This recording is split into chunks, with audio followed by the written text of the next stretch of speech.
2003, je suis arrivé à Grenoble pour poursuivre mes études. Parce qu'avant, j'habitais au Maroc. Je suis né au Maroc, j'ai grandi au Maroc. Et j'arrive et j'entends à la radio l'exploit de Maud Fontenoy. C'était en 2003, c'était l'Atlantique Nord. Et depuis, je pense à ça, j'ai trouvé ça extraordinaire. Et en 2005, elle fait le Pacifique. Donc j'ai suivi sa traversée. Et depuis, c'était un rêve. C'est devenu un rêve et je voulais vivre la même chose, mais c'était pas le Pacifique, mais l'Atlantique.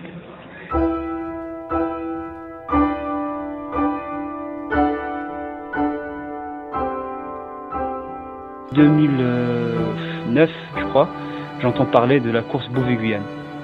Je connais pas la haute mer, je connais la mer que auprès des côtes. Donc il fallait que j'apprenne tout. Ce que j'ai appris, je l'ai appris en fait, en constituant, je répète, en fait, une équipe, en rencontrant des gens et à chaque fois en fait, j'apprenais des choses sur la mer, sur la haute mer. Mais t'as beau en fait à apprendre, à écouter, mais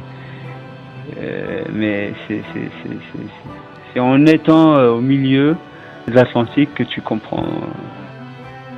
Contrairement à tous les autres skippers, ils avaient déjà leur bateau, ils avaient déjà commencé la construction du bateau. Nous, rien quoi. En fait, on est le premier sponsor. 1 an et 1 mois, 25 mois après la création de l'association. On est le premier sponsor en juillet 2011. Donc, qui dit juillet 2011, c'est-à-dire il restait 5 mois pour en fait le bateau il est dans le conteneur pour partir à Dakar. Et nous on n'avait rien, on avait un premier sponsor, ce qui permettait en fait d'acheter le bateau éventuellement, parce qu'on croyait qu'on pouvait acheter le bateau. Donc on a traîné un petit peu à chercher d'autres sponsors, mais on n'a rien eu. Au mois de septembre il fallait prendre une décision. Donc la décision a été de louer le bateau. Donc on a loué le bateau. Le bateau de Patrick Favre qui a participé à deux éditions de la Beauvais-Guyane, donc 2006-2009. Mais c'était pas suffisant. Ça c'est clair et net que c'était pas suffisant. J'ai pris un gros risque.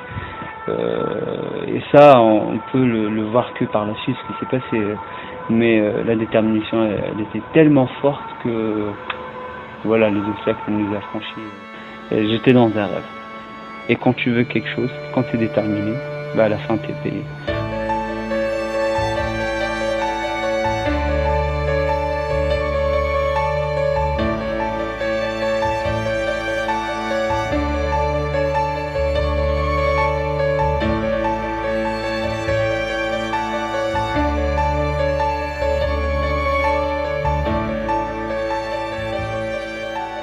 C'est un voyage si on veut, une course si on veut, c'est ce qui en fait l'intérêt. Ça permet de mettre des amateurs total et pur beurre en contact avec des gens qui ne sont pas professionnels puisque ça n'existe pas, mais qui se comportent comme des professionnels. Alors oui, c'est une course pour un gros tiers, une vraie course, une course épouvantable et hyper compliquée à mener. Pour un autre tiers, c'est un challenge sportif à relever. Et pour un troisième, c'est pas du tout une course, c'est une belle balade, un voyage d'initiation, de découverte, de contemplation. Mais c'est quand même, on peut tout à fait parler de course, parce que franchement, le premier tiers qui va s'arracher, pour eux, c'est l'enfer et c'est un vrai combat physique.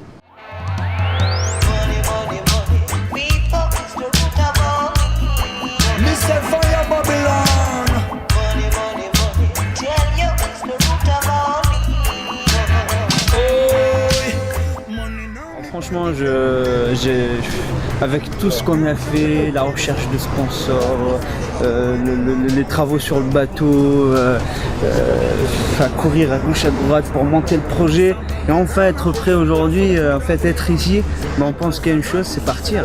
C'est la traversée quoi.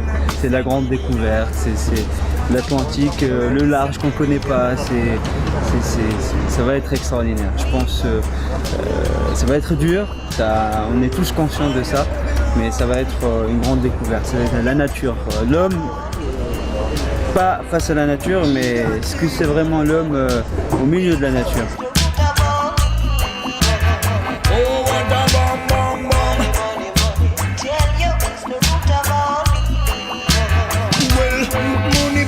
fame, it's a fever like dengue. You dancing with the devil, but the party's not bembe. Them a money idiot, them a idiot, all them de. Them a money idiot, them a idiot, all them de. Money is just paper, so money can't talk. Money can do miracles, make cripple man walk. Boy, dirty money can't save you from hell. Boy, dirty money, I'm gonna send you to hell, girl. Les premiers coups de rame, tant que j'étais autour des autres, en fait, il y avait les autres skippers, on était 23 sur le départ. Donc je me disais, faire de l'ouest, quoi. Tu poses pas la question. De toute façon, tu pars de Dakar pour aller à Cayenne, tu fais de l'ouest. C'est ce que j'ai fait, on était tous là, côte à côte, je ne me posais pas en fait la question. Le lendemain où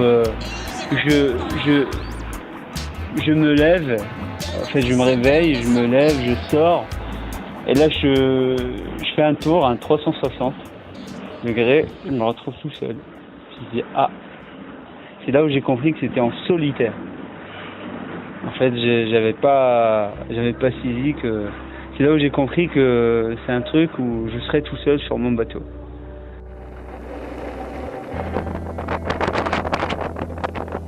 Il n'y a vraiment personne. Personne. Il n'y a personne. Il n'y a que moi. Le premier jour, je me réveillais à 7h. À 7h, 7h30, donc le temps de ouvrir ses yeux. Après, tu te lèves, tu prépares des trucs. Je prenais mes rames. Enfin, je commençais à ramer à 8h. Mais la première semaine, elle était assez difficile. Parce que je découvre la haute mer, ce que c'était la mer. Et il fallait, en fait, tu regardes autour de toi, c'est pas que t'as peur, mais limite, quoi. En fait, tu te dis, mais c'est fou. Mais bon, tu prends tes rames et tu avances.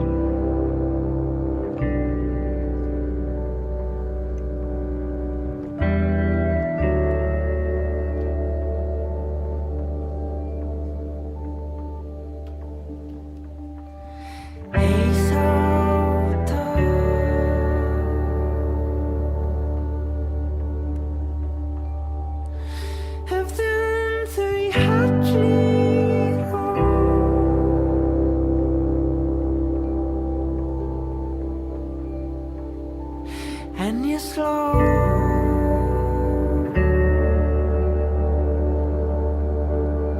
Jak slow too.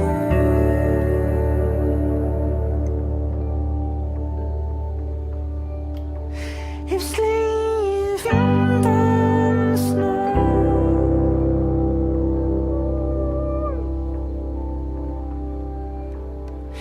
And you're slow.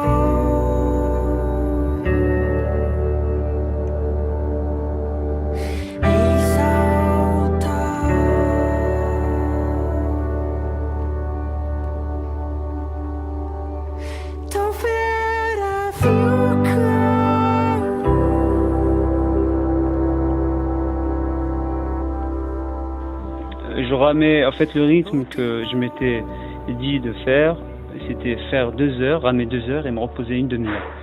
Et c'est sur ce rythme-là que je suis allé jusqu'au bout. C'est très chaud. C'est très chaud et le bateau il n'arrête pas de bouger et ça fait mal, quoi. Ça fait mal à la tête. On a envie de se reposer. C'est comme voilà, t'es en train de travailler et t'as envie de rentrer chez toi. Imagine que ton chez toi bouge sans cesse. C'est-à-dire ça part dans tous les sens. Bim bim bim bim bim bim bim bim bim bim. Voilà, c'est ça. On rentre, on préfère être à l'extérieur. C'est pas génial ça? Voilà, c'est. En plus il fait très très très chaud. Le soir, je commençais à 8h, donc la première semaine, je commençais à 8h, j'arrêtais vers 9h, 9h30 du soir. Et donc, douche, c'était impensable le fait de dormir sans prendre la douche. Il fallait que je prenne la douche pour que je me sente bien, pour bien dormir, me sentir bien et voilà, bien récupérer, mieux récupérer. C'est avec ces 3 objets, shampoing, avec l'eau de mer, mousse à l'eau de mer. Voilà. Une écope normalement c'est pour vider l'eau, mais moi ça me sert pour nettoyer. Et le seau où on va remplir l'eau de mer. Voilà, je me sens propre. Donc qui dit propre, qui dit bien dans sa tête. Donc bien dans sa tête, bien ramer, bien manger, être tranquille et prêt au cas où il arrive quoi que ce soit. Et j'espère qu'il n'arrive à rien.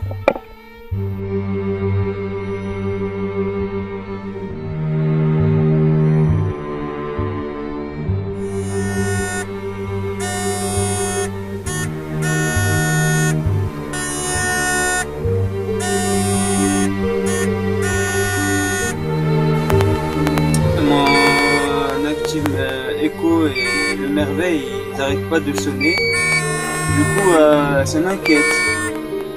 Ça m'inquiète et je me dis pourquoi. Je sors, je vois rien. On n'a aucune visibilité parce qu'il y a beaucoup de brouillard.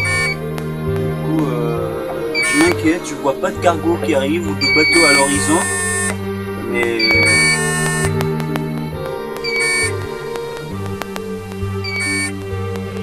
Bonjour tout le monde. Hier soir, comme d'habitude, je finis de ramer vers 20h. Avant de me rentrer à l'intérieur, j'aime bien prendre une douche. Même si l'eau est froide et glaciale, j'aime bien. Ça me détend. Je prends ma douche quand soudain je regarde sur tribord et là je vois sur ma droite. Je vois un cargo, en fait, une lumière qui arrivait sur moi. Je me disais, mais c'est quoi ça? Je regarde bien, c'était un cargo. Et je vois, en fait, sa progression, elle était directe, mais vraiment directe sur moi. Et j'ai eu vraiment une peur bleue. J'avais mon cœur qui battait, mais à 100 à l'heure. Et du coup, je rentre à l'intérieur, je prends mon feu à main blanc pour, en fait, me faire signaler, pour dire, oh, je suis là, attention. Et du coup, et finalement, j'ai vu qu'il ne rentrait pas dedans, mais il est passé à 15 mètres. Franchement, j'ai eu plus peur que quand j'ai chaviré, quoi. C'est vraiment... voilà, ça fait flipper. Je me suis jamais dit, j'arrête la course. Ou qu'est-ce que je fous là? Non. En fait, j'ai atteint un moment de désespoir. En fait, ce que je dis, c'est contradictoire, hein, mais... C'est vrai, je me suis jamais dit, mais qu'est-ce que tu fous là, quoi? Qu'est-ce que tu viens chercher ici? Mais non, tu voulais vivre un truc comme ça, une traversée de l'Atlantique à l'Arabe, bah t'es bien servi là. Regarde autour de toi, t'as des vagues, t'as tout ce que tu veux. En fait, c'était, je me rappelle, un soir, je demande à Marie, alors le classement, elle me dit, je me rappelle, elle m'a dit, t'es 15e. Mon rêve c'était de traverser l'Atlantique, mais en même temps ne pas être dernier, quoi. Et ça c'était vraiment difficile à digérer, en fait. C'est difficile à accepter que je sois dernier. Et je me réveille à minuit.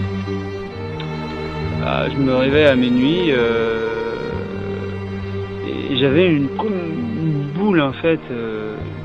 Voilà, en fait, je me sentais pas bien et je voulais partir de ce bateau. Je sais pas, en fait c'était une sensation assez forte, mais je pense que c'était la dépression maximale. Je veux dire, je me voyais pas à l'intérieur de la cabine, donc je sors à l'extérieur. Je me sentais pas bien. Je voulais sauter par tribord, en fait. Je voulais me jeter à l'eau. Je voulais finir avec la vie. Ça c'est clair. Ah ouais, non, ça c'est point là. Ouais. Et en regardant en fait, c'est bon, j'allais me jeter à l'eau. Et je regarde comme ça, c'est là où je découvre l'aquarium naturel. Je fais ça, je regarde autour de moi, exceptionnel. Je regarde des étoiles comme jamais vu. Et je me suis dit, et c'est là où je reviens à me dire, mais regarde ce que tu es en train de vivre. C'est pas désespoir, c'est l'exceptionnel. Vraiment, c'est une fraction de seconde. J'ai atteint un moment de désespoir très complexe, mais j'ai jamais vécu comme j'ai jamais vécu. C'est très difficile. Je suis fatigué. Ça fait qu'une semaine depuis qu'on est parti. Et je suis vraiment fatigué. Parce que ça fait plus de 24 heures qu'il y a une tempête. Et elle n'arrête pas quoi. Impossible de ramer, impossible de sortir, impossible de faire quoi que ce soit. Et là à l'intérieur c'est infernal. Je transpire de partout. En plus de ça, j'ai chaviré, le bateau il était à l'envers.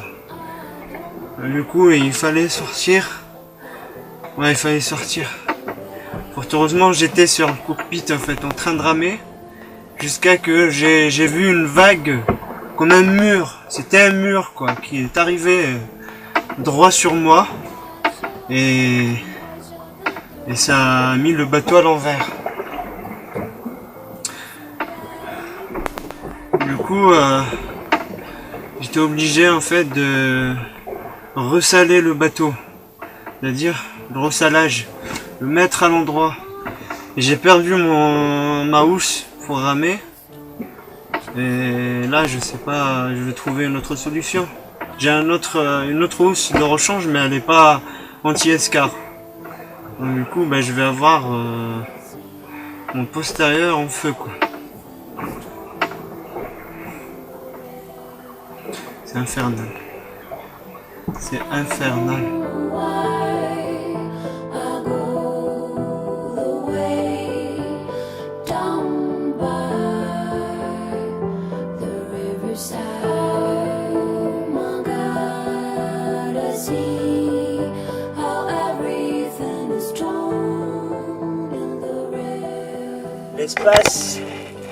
L'espace n'est pas trop grand, je m'adapte.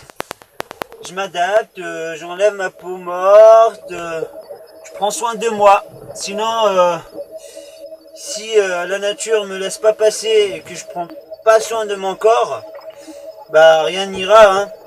Et après, moi je serai fatigué, personne ne fera avancer le bateau. Donc il y a intérêt à prendre soin de soi. Voilà. Je suis propre, je suis content. Donc ça me donne du peps, de l'énergie pour ramer. Donc je pense que tout à l'heure je ramerai. Voilà.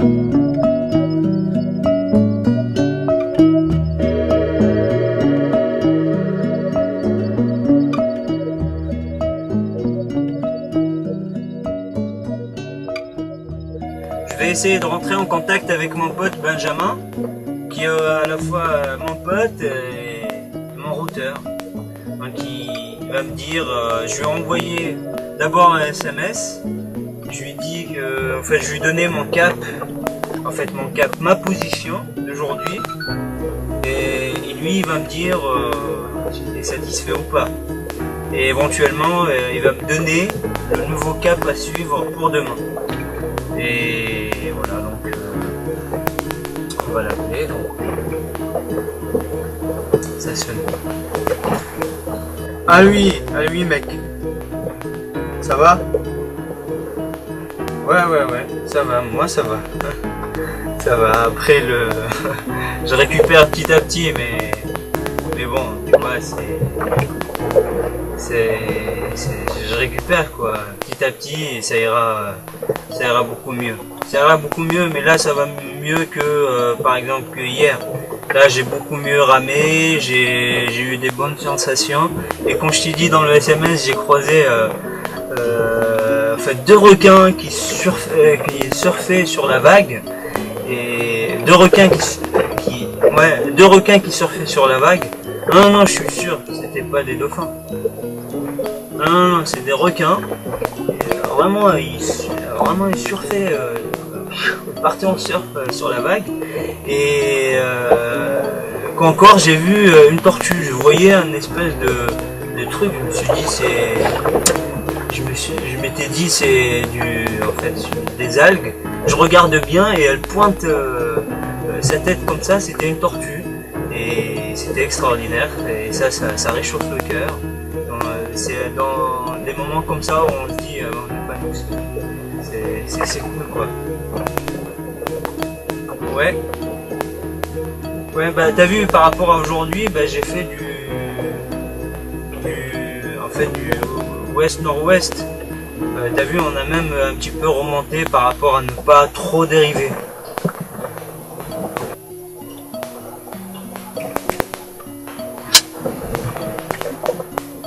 Ça fait toujours mal au cœur de raccrocher comme ça. Voilà, on se dit bah voilà, on est tout seul. On va pas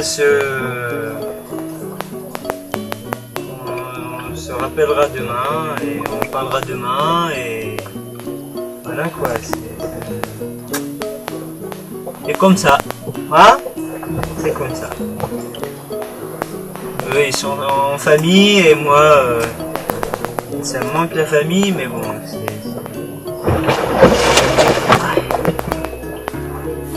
je me dis qu'on va se retrouver bientôt, j'espère bientôt après la traversée quoi.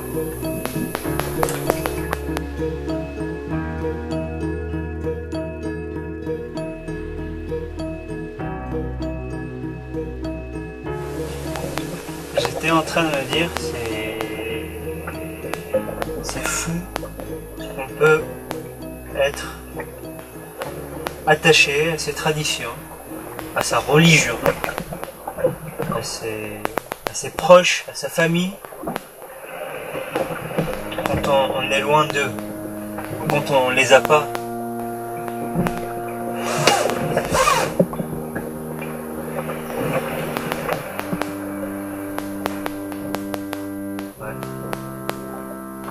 Là, dans un milieu très hostile, pour me faire plaisir, pour me dire voilà, je suis chez moi, je suis au Maroc, pour garder cette tradition.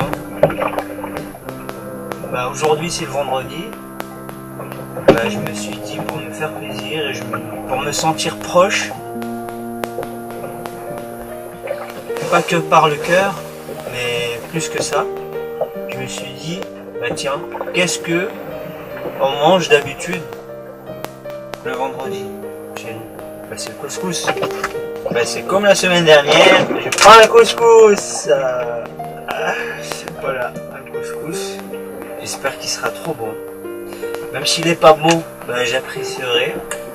Voilà, donc je vais le goûter mais avec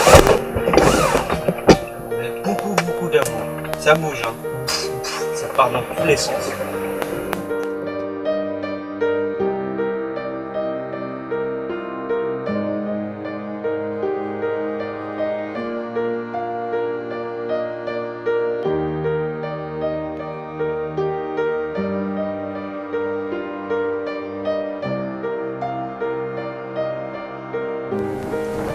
J'ai sauté.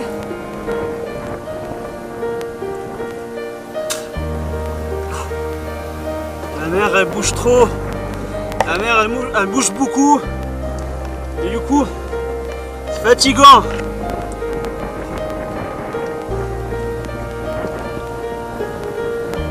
C'est blindé de petits machins là, ils sont collés au bateau.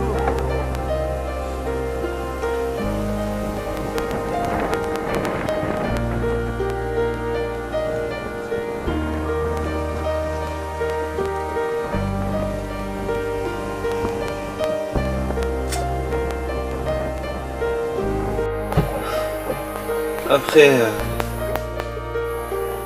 avoir bien ramé cette nuit,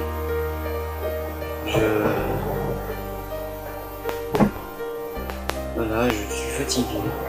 J'ai pas envie, j'ai pas du tout envie de prendre les avirons et ramer quoi. J'ai mal. Oui. J'ai ça vraiment depuis le cheveu. Ça me fait mal, ça me fait très mal. Très mal. En fait, au milieu de la traversée, presque à mi-parcours, je perds ma nourriture sous vide. Je perds ma nourriture sous vide, qui dit perdre sa nourriture sous vide, c'était presque la moitié de ma nourriture. Et quand je fais je constate les dégâts, je trouve que j'avais pas assez de nourriture. En fait, me nourrir, récupérer assez d'énergie et pas assez d'énergie pour aller pour ramer tant d'heures. Parce que moi, je voulais augmenter mes heures de rame au fur et à mesure de l'avancement de l'aventure. Et je constate les dégâts. Donc, ce que je fais, en fait, il fallait m'adapter. Donc, l'adaptation, c'était de manger un lyophilisé. Je compte les lyophilisés qui me restaient. Il fallait manger un lyophilisé par repas, ce qui est pas assez. Donc, ça fait 1500 calories par jour que je pouvais en fait emmagasiner. Et moi, j'allais, en fait, je perdais jusqu'à 6500 calories par jour, donc c'était pas suffisant. Et pour tenir le coup, je lisais les mots laissés par les adhérents de l'association Andirab. Et en fait, qui dit adhérent, amis, c'est par mes amis. Je les disais, pour moi, c'était mes encas. C'était de la nourriture pour moi. Saïd, Toile Magique, est-ce que tu nous reçois? Bonjour tout le monde, voilà, hier j'étais en train de ramer et au large, loin, je vois des voiles qui arrivent. Je me suis dit, mais c'est quoi ça? Après, petit à petit, ça a commencé en fait à s'accrocher et c'était le Qatar, l'étoile magique. Et j'étais trop content en fait de les voir. Voilà, ça faisait un petit moment, ça faisait quand même 3 semaines depuis que j'ai vu personne. Et du coup, les voir, ça m'a fait trop du bien. Ils m'ont filmé, on a discuté, on a échangé un petit peu. Et voilà, ça fait vraiment, ça chauffe le cœur, comme j'ai dit. Ça fait du bien de voir du monde autour du soi. On m'a donné un petit peu des informations par rapport à ce qui s'est passé. Ils m'ont filmé en train de ramer, prendre des photos, et c'est génial, quoi. Et voilà, après ils sont partis, et là, j'ai retrouvé ma solitude et la mer. Donc, voilà. Et bon, l'essentiel, c'est que je m'approche du mi-parcours. Donc ça c'est pas mal aussi, on va commencer à penser à l'arrivée, j'espère. Voilà. Bisous, ciao.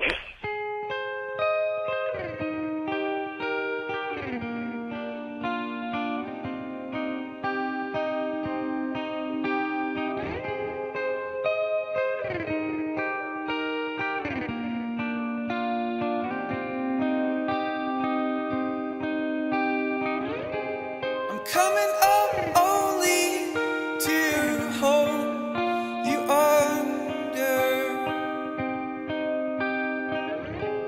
and coming up only to show you wrong, and to know you is hard, and we wonder. To know you all wrong, we won. Ooh.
même si à un moment donné je voulais arrêter, bah tiens, on fait le truc, on se retrouvait des fois dans des impasses, et t'as des solutions qui arrivaient toutes seules, parce que l'équipe d'IRAM, elle était, l'équipe active d'IRAM, elle était exceptionnelle. Et je parle des sponsors, mais il faut pas oublier qu'on a eu un soutien exceptionnel des adhérents de l'association. Ils se sont adhérés, il y en a qui nous ont aidés financièrement, ce qui a permis en fait à l'association d'IRAM d'arriver, en fait, de réussir le premier projet qu'elle soutient. Et ça, c'est le fruit de ce qu'on a, de toute l'énergie qu'on a mis dedans, quoi. Et ça finit forcément par payer.